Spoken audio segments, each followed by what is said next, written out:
What's up, YouTube? This is James coming back at you with another informative video. I hope you guys are doing well out there on this beautiful warm Monday. I'm doing well myself, and I hope you had a very nice relaxing weekend. I come across this particular story right here where you got 32-year-old Gregory Timm. Okay, and Gregory Timm is a gunman who once plowed a car into a Trump voter registration drive. Now he is accused of shooting a veteran right here. Okay, this chaos broke out, on downtown Seattle along the popular Alaskan Way boardwalk on July 31st. Okay, where you had this entitled sub felt like he can just go up here and ask this man, this veteran right here, 68 years old, about his valor. Did he really serve? So he accused him of stolen valor, and he went and snatched this man's patch off of his book bag or a shirt or something, and after that the man felt like he was being attacked.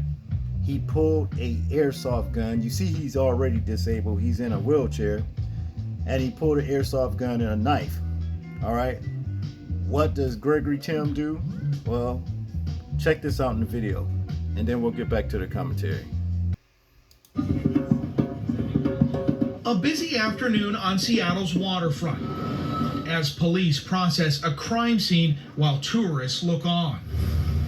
Now prosecutors have filed a felony assault charge against the accused shooter, Gregory William Timm. Looked at this case, looked at what Seattle police had gathered so far, and thought pretty clearly that this is a felony assault case. King County prosecutors say both the shooter and the victim had weapons, but Timm was the one who started the altercation first. Court records say Timm accused the man in the wheelchair of stolen valor, or pretending to be a veteran when you aren't. The court records say Timm, quote, demanded the victim provide identification to prove his military status, and then, quote, removed a military patch from the victim's belongings. Police said the man in the wheelchair pulled a knife and then pulled out an airsoft gun, and that's when Timm pulled out a real gun and shot the man in the chest. The documents say both parties here had weapons, but your office felt like there's no viable claim for self-defense. Right, and that's because Washington state case law is pretty clear that if you provoke an altercation, it then doesn't work to then claim self-defense. Prosecutors called it an unnecessary act of violence against a vulnerable victim in a wheelchair. The charges say detectives were able to review several videos of the fight between Timm and the victim in the wheelchair, and many people witnessed the shooting. There were a lot of people there, and all that information helps prosecutors get this case before the court. Now, the victim told police he did have his military ID with him and he was reaching for it when he was shot. As for the suspect, he's being held in jail on a bail of $750,000. Police noted in their report that he goes from state to state and is believed to be homeless. Reporting live downtown, Jeremy Harris, Como News. Right now at 5, new video just in showing the moment a man in a wheelchair was shot and survived on the Seattle waterfront. Take a look.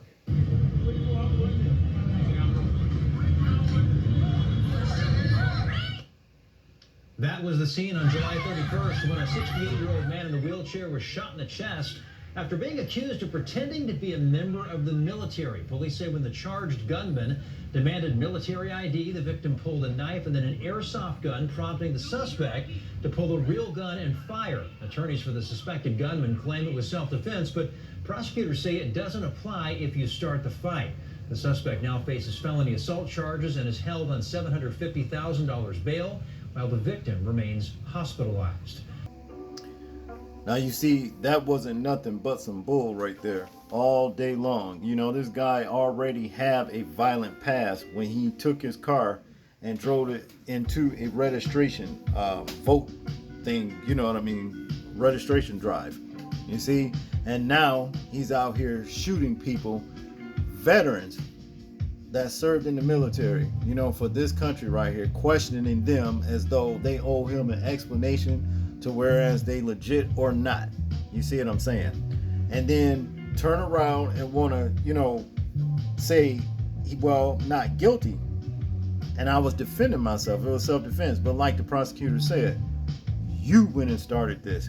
You had no business going up to that man, asking him about his valor, about him serving in the, the armed forces, what have you. You have no grounds to stand on right here. They need to lock your ass up the rest of your miserable, rotten life for doing this to this man. You see what I mean? You are a danger to the public. You see? Who are you to, like I said, question somebody about their valor, and what have you? It's just like I just said about that damn, would you ramming your car into the registration, drive? It's crazy, that you were even out. Yeah. Like I said, they need to lock this man up and throw away the key, as far as I'm concerned. See, it's that sense of entitlement that I don't like. Don't nobody owe you an explanation about nothing with your John Michael Hall looking ass. That's just who you look like, John Michael Hall. You little retard though. You see what I mean? You have no right to do this to this man. This man's 68 years old. He's already, disabled. He's a veteran and what have you. And you had no respect for him.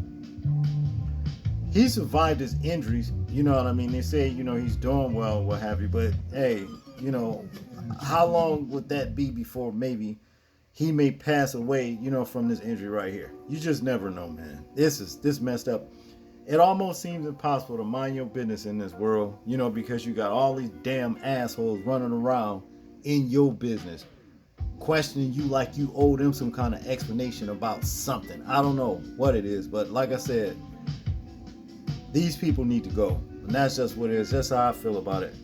But what say you people? Let me know in the comment section if you can, what you think they should do to this lowlife right here. I'm interested in hearing your thoughts on it.